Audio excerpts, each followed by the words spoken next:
Good morning to all. Welcome to TSN school. हम पढ़ रहे हैं कक्षा 10 हिंदी स्पर्श भाग 2 का पाठ्यक्रम।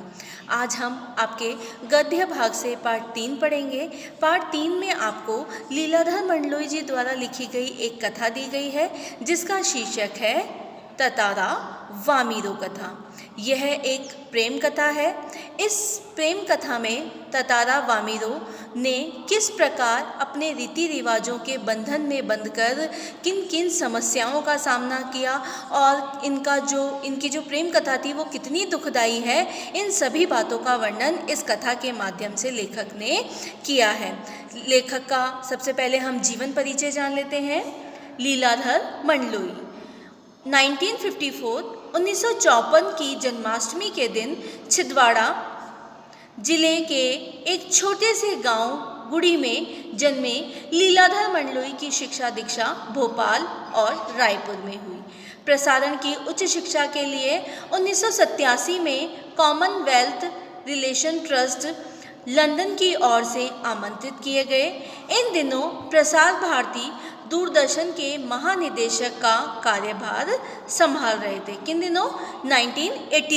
1987 में। लीलाधर मंडलोई मूलतः कवि हैं।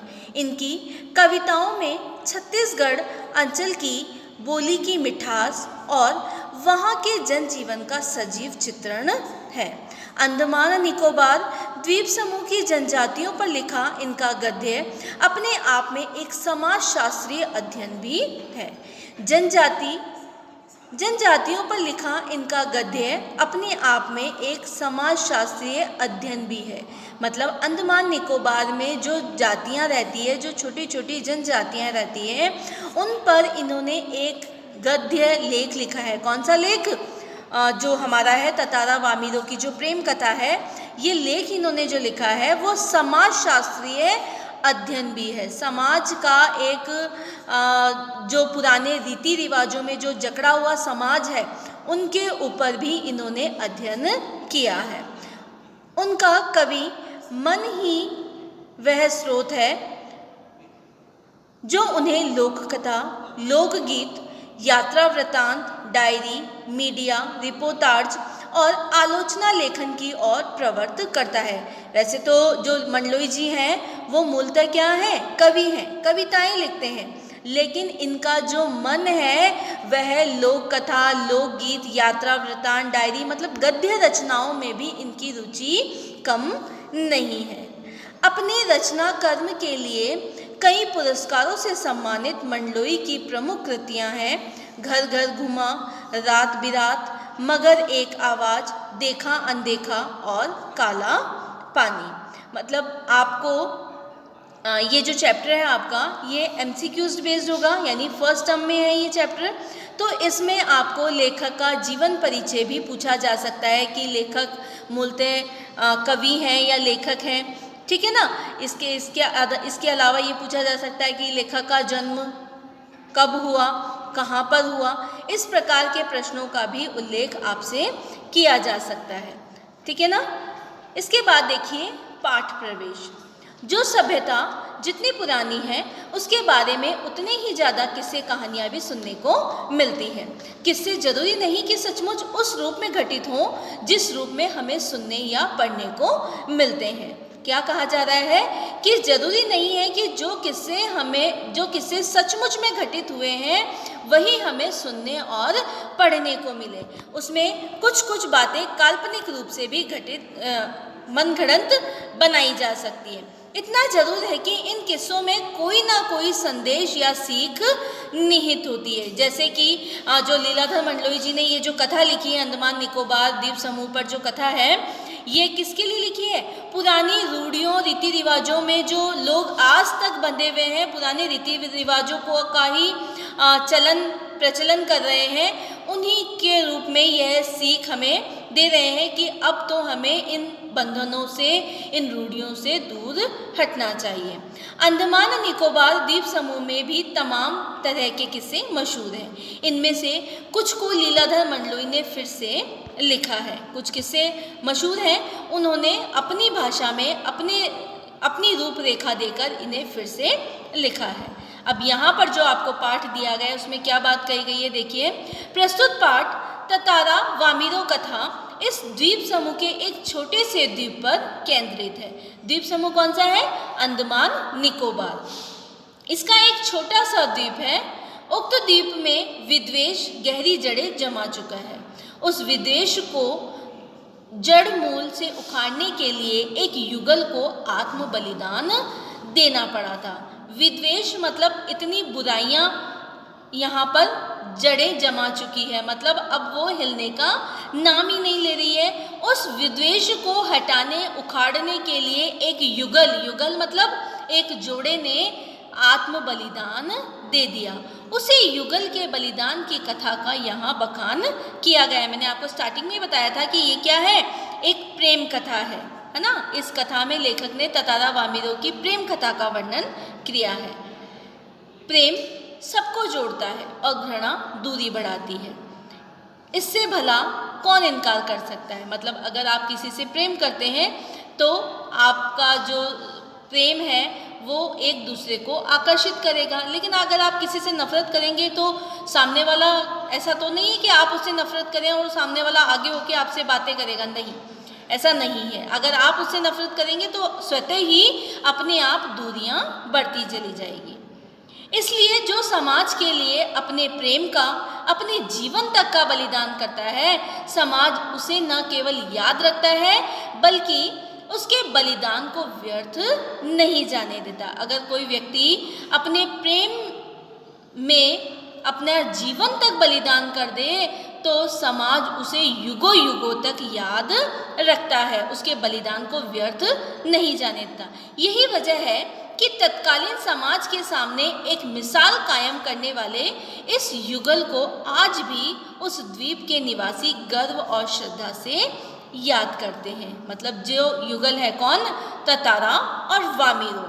इनकी प्रेम कथा का वर्णन इस पाठ में किया गया है और इन्होंने किस प्रकार अपना आत्म बलिदान दिया, किस कारण से दिया, इन सभी बातों का वर्णन हम इस पाठ के दौरान करेंगे।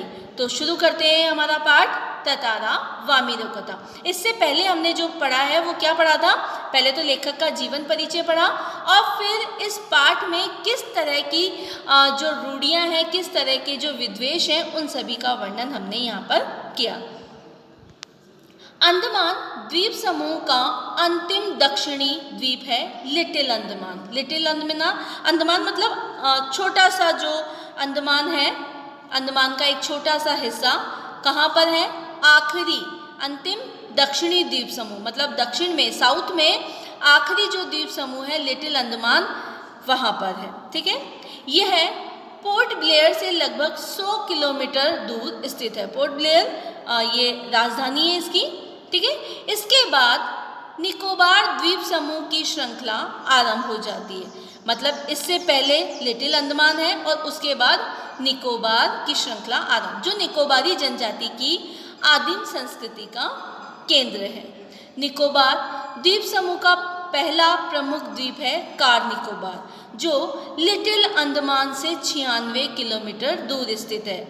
ये आप जो इम्पोर्टेंट लाइन आती जा रही है, क्योंकि आपका जो MCQs है वो पूरा इंटरनल बनेगा। पाठ के अंदर से ही इसके एक एक लाइन आपके लिए बहुत इम्पॉर्टेंट है। तो क्या कहा जा रहा है? कार निकोबार लिटिल अंडमान से कितना दूर है? 96 किलोमीटर, 96 किलोमीटर दूर है। निकोबारियों का विश्वास है कि प्राचीन काल में ये दोनों द्वीप एक ही थे। इनके विभक्त होने की एक लोक कथा है जो आज भी दोहराई जाती है। मतलब जो अंडमान और निकोबार है वो दोनों प्राचीन काल में एक ही द्वीप थे, लेकिन इनको अलग होने की, इनके जो अलग होने की है, मतलब अंडमान अलग द्वीप समूह हो गया और निकोबार, कार निकोबार अलग द्वीप समूह हो गया। इसकी एक लोक कथा है जो आज भी दोहराई जाती है और इसी लोक कथा का वर्णन हम इस पाठ में करेंगे। सदियों पूर्व जब लिटिल अंडमान और कार निकोबार आपस में जुड़े हुए थे, तब वहाँ एक सुंदर सा गांव था। पास में एक सुंदर और शक्तिशाली युवक रहा करता था। उसका नाम था ततारा। निकोबार उसे बहुत प्रेम करते थे।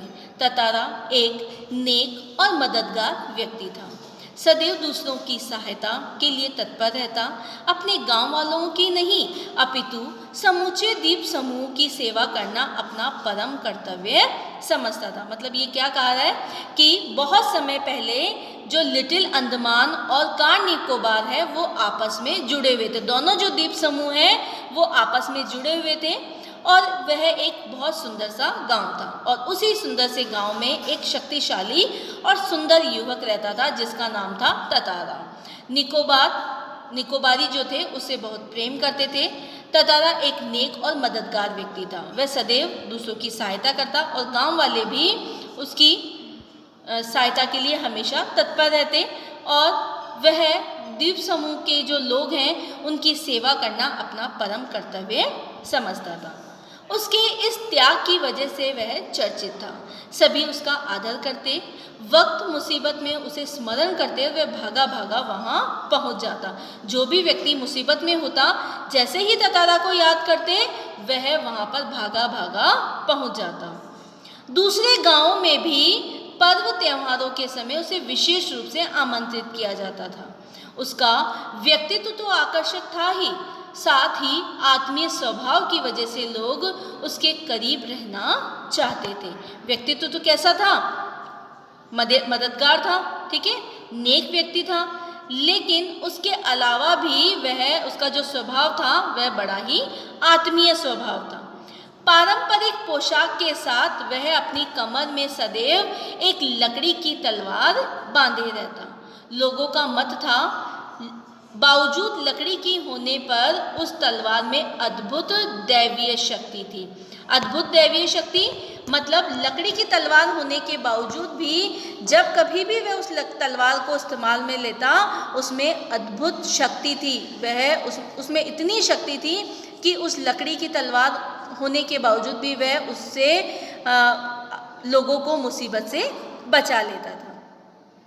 ततारा अपनी तलवार को कभी अलग ना होने देता, उसका दूसरों के सामने उपयोग भी ना करता, किंतु उसके चर्चित साहसिक कारनामों के कारण लोग बाघ तलवार में अद्भुत शक्ति का होना मानते थे।